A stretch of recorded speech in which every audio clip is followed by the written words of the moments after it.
for me. The hardest thing of them all. What about you, Erlinda? How are you doing? I'm doing well.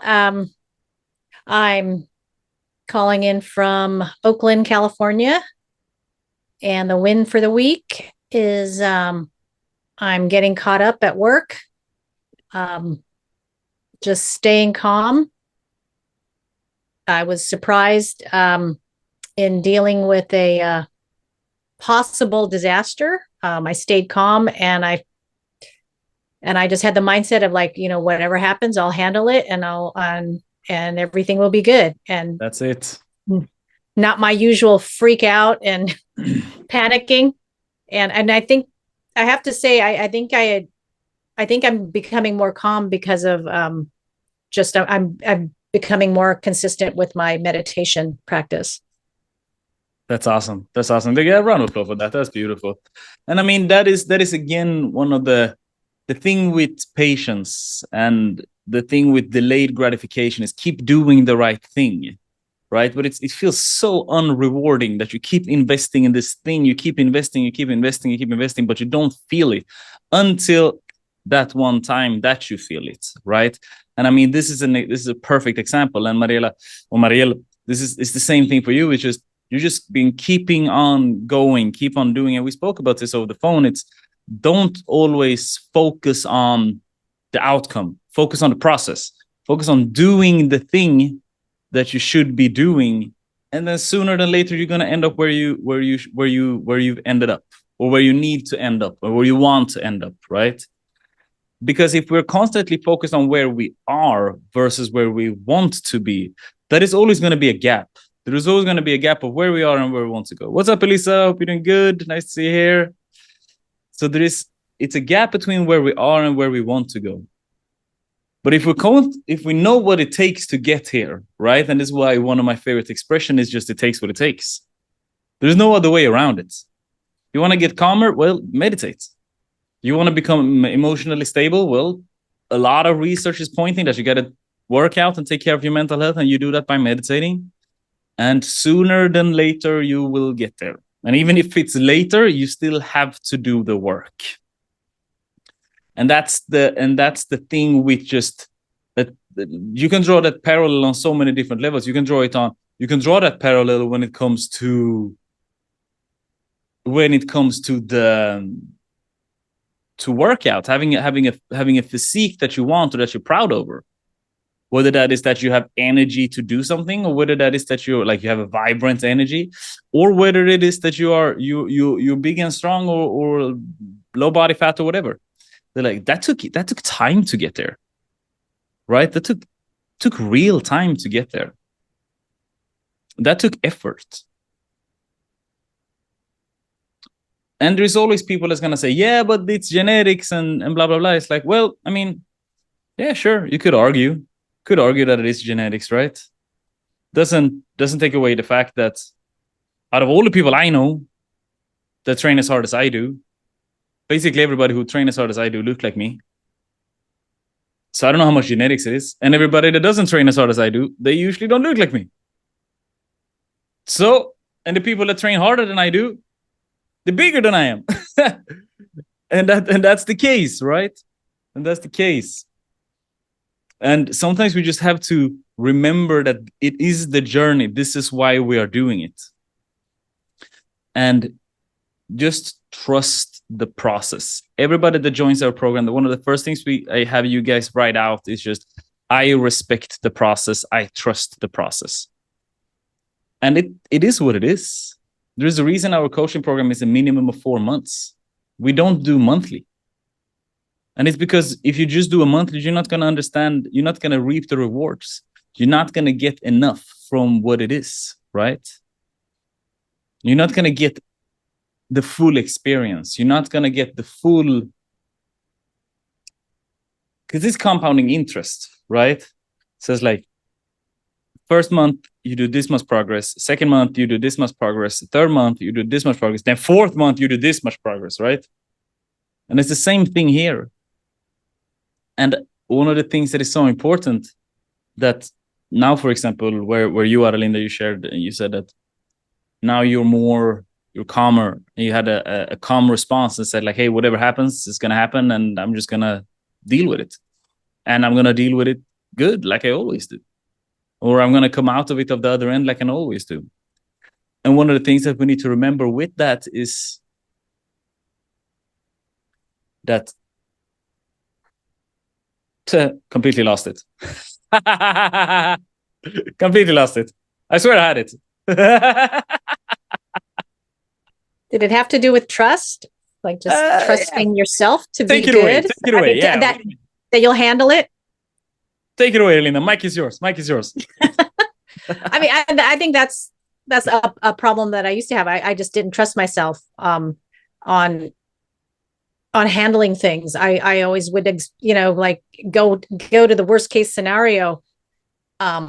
And now I'm just like dealing with the moment instead of going to the future and just handling what's in front of me. And trusting that, I'll be okay. I think we always think that, oh, it's just going to be so awful. And so all these terrible things are going to happen. And, oh, it's not perfect. And just wallowing in that. And I find it just like, it's not going to be the worst. It may not be what I want, but I'm going to be okay. Exactly. And there are so many different layers and different sides of what being okay is. And there's so many different sides of that. It's not a two-sided coin. There is multiple sides, right? Multiple dimensions. And sometimes we can't look at the outcome that we thought we wanted or hold on to that. It's like, no, but I want to weigh this many kilos or pounds, and everything under or above that is unacceptable. This is my perfect weight because that's what I weighed when I was 25 or when I felt the best. It's like, well, but if you, instead of focusing on the number and you focus on the outcome that you wanted, then that's that, right? And it's really hard to do because, I mean, I have financial goals and I'm not anywhere near my financial goals. But if I look at it, okay, well, why do I want this? Why is this my financial goal? It's like, well, because I want freedom. Okay, well, then when I have freedom, what do I want to do? I mean, swim every day, train a lot. Look at this. Swim every day, go to the gym, travel, be with my family. I mean, and these are things that I'm already doing. And it doesn't mean that I should stop going for the goal, but it means that I have to assess of what I'm doing. And it's like, oh, but even if I don't have that amount of zeros that I want on my account, I should be satisfied with my life. Because my life is amazing. Because I'm doing the things that I want. And I think this is such a valuable lesson for all of us, honestly. And sometimes, what do you feel? What do you think when you hear about all of this, Elisa? Where does your mind go?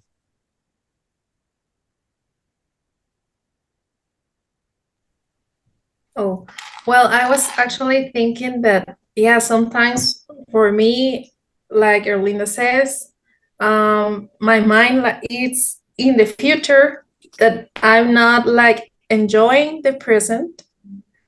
So like this is pretty important to remember, like to live in the present and to enjoy the time that we are having like now. Yeah, I have my goals and concentrate to reach them, but also, as you coach said, well, enjoy the present. Because that milestone will always change, or the end destination will always change. I remember when I lived in Norway, and one of my biggest goals, like training wise, was that I'm like, once I reach 82.5, that's how I want to look. And then when I reached it, I was like, okay, but just 85 kilos. Okay, but like 87.5. And then I'm like, but once I reach 90, I'm at 90 now. So it's like, but I'm the heaviest I've ever been. It's like, yeah, but if I only reach 92.5, right? So it's like that milestone is, or that it's not even milestone, but it's like the end destination, right? It's constantly moving, but it's beauty in that. It's beauty in that. But a lot of people get stressed over it. But once you understand, it's like, oh, okay, this is how my mind works. I want to keep accomplishing things. I feel happy once I have something that I go after, you know? I feel good when I'm pushing the needle forward. Instead, because on the other spectrum, or the other end of that spectrum, it's I'm never satisfied. There is no such thing as enough. Like constantly, like I gotta get more, gotta get better at dancing, more money, more ripped, less body fat. Well, but if I don't assess it with that energy, and I just see, well, progress is what I strive for. I feel good with a growth mindset. That's where the magic happens. But it's the same thing, just different perspectives. Same things, just different perspectives. I read a great book called The Psychology of Money. And in that, he's interviewing a Wall Street shark. And let's say the guy makes 500 million a year. And he talks about these other people that makes billions every year. Billions and billions. And the guy who makes 500 million, he says, do you know what the biggest difference between me and them are? And the interviewer goes, no, I don't. And he says, I have enough. They will never have enough. And that's why they're not satisfied. And it's such a thin line, right? Because you always want to become a better dancer. You always want to have a little bit better. You're always competing against yesterday. You're always competing against yesterday, constantly wanting to push the needle forward, constantly want to grow, whether that is in better dancing, better, whatever the case may be, even read faster, constantly competing in a new way. But sometimes just competing against yourself and being calmer is a great competition. And this is again why we're doing this celebration of the wins in the first thing we do, right? And you define your wins. Nobody's defining the win for you. Because context matters. Context matters so much. And this is why, again, like I know Erlinda's story. So then for her to say like, oh, I reacted calmly. I was like, wow, that's a huge win. Right? Speaking of another win, there's been so many wins inside of the group lately that we got to give the entire group a round of applause. Give our entire group the round of applause. Linda reacted calmly. Sergio just told us he lost 16 kilos in 16 weeks. Elisa did her first show. Gilda shared her project she's been working on. Mariela is feeling happier with herself. She's back to being herself. So many wins. Too many wins, to be honest. So we're happy about that. Really happy about that. Is there anything anybody else wants to add to this topic? What are you thinking, Mariela?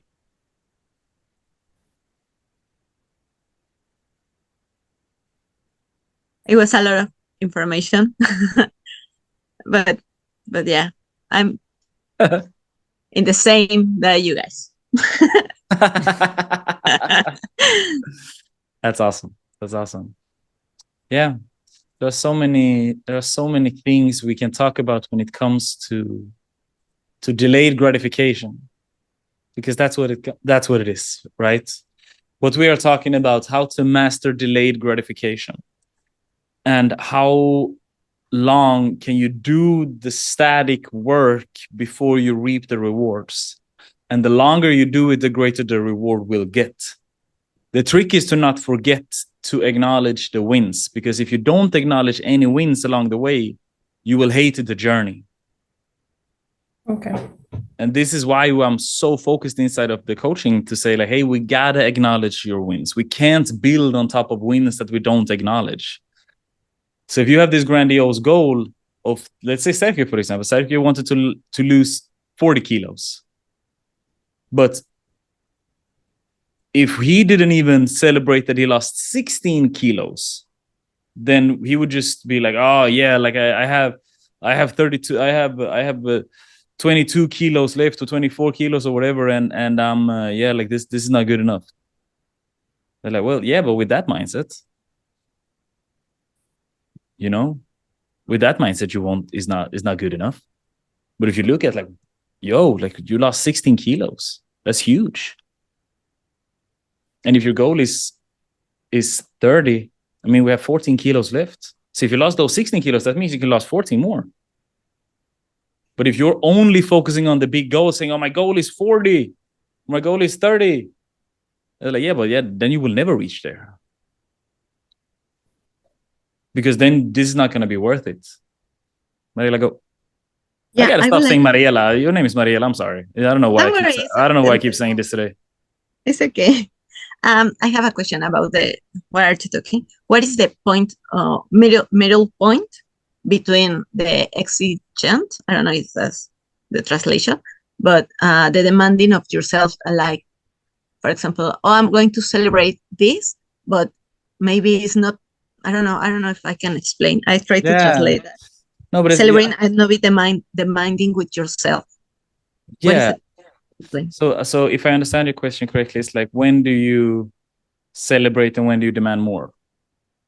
Is that what you mean? Yeah. So what is the point between that? I think you should celebrate. I think you should acknowledge all the progress you're making. I think you should acknowledge every step along the way. And then whatever a celebration for you is. I mean, when I say I acknowledge, you need to acknowledge all the wins, because you can't build on top of wins that you don't acknowledge, right? What I mean with that, it's really just, wow, like I did that.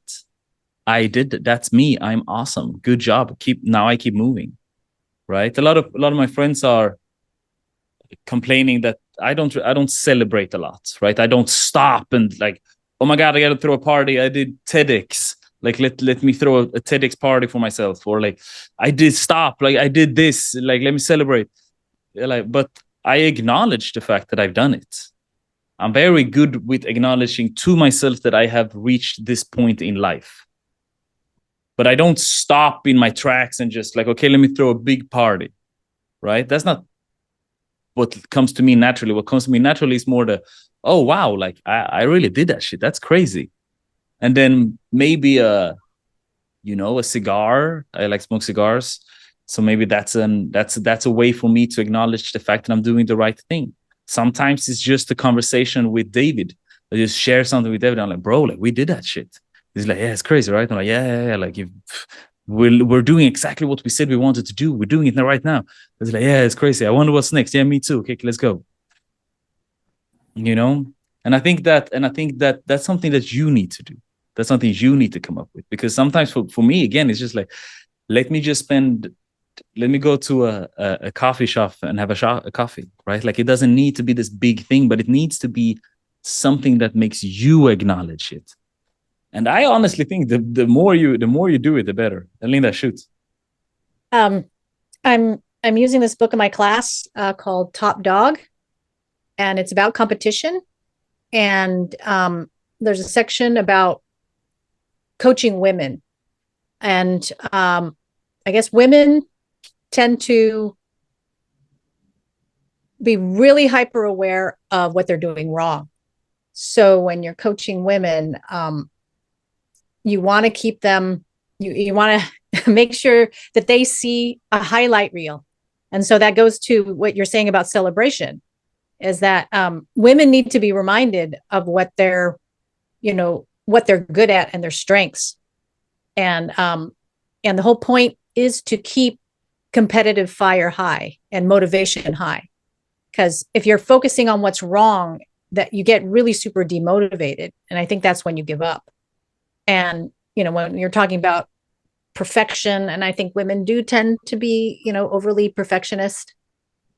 And so focusing on, okay, I did this well. And, and like you said, like celebrating it, but then adding the whole like done next thing. Exactly. So that you're focusing on like improving, and trying to get towards the goal. But I think what happens between, the goal and where you are is that there's too much room to get demotivated and give up. Yeah. And so that's why it's important to celebrate and focus on your strengths, but then also doing the done next to keep you improving and keep that growth mindset. Exactly. So if you combine these three things, these three concepts, you combine the done next mentality, that is like, as soon as you're done, there is always a next, but there is no next before you have completed the done. And you acknowledge all the wins that you're making, you're acknowledging the progress you're making. And then on top of that, you throw in the cookie jar. The cookie jar is the tool that we're using in order for us to remember what we have done, right? We're looking at it as a highlight reel, and it's like, wow, like I've accomplished all of these things. Like I signed up for this program. I did have that dance show. I did accomplish this. I have students that's been telling me that I've changed their life because of my teaching. I've done that. I have a successful relationship for this many years, blah, blah, blah, blah, blah, blah. So you have these three things, the done next mentality, acknowledging your wins, and the cookie jar, unstoppable. I actually want to say something. Maybe as an example, for me, when I just get into the app and saw the group, I was like a little bit afraid of saying something or post something because everyone just posted like big things, you know, and I wasn't new. So I started uploading some pictures of myself when finishing works out because for me, I struggle with being consistent in working out. So it's like, okay, first day, 1 of 7. Okay. Second day. And that's a thing. It's not like my big goal. I'm preparing myself for my performances, but I'm like you say, celebrating this being consistent, like every day in my work. So you guys can see also in the group, like, or if it is another newbie over there, it doesn't feel like, oh, I have to lose a lot of kilos to post that picture. No, it's just being consistent or anything else. Exactly. And once it's time, and that's the beautiful thing about acknowledging your wins, because once you are at the show, then you start to hesitate yourself, and those ghosts starts to whispers in your mind saying it's like you're not ready, and then you just like, no, I know I'm ready. Like I know I've been celebrating so many wins. I've been so consistent. I know I've done the work. I've prepared more for this show than I've prepared for anything else, for any other show. So if I was ready then, I'm definitely ready now because I've done all the work, right? Because you've been acknowledging it. And if not, it's just another thing that just flies over your head. You know? Yeah, and I'm not just waiting the day of my show, but I'm also like enjoying every day that I'm doing something to reach my goal until that day. Exactly. Yeah. And it's so important. So important.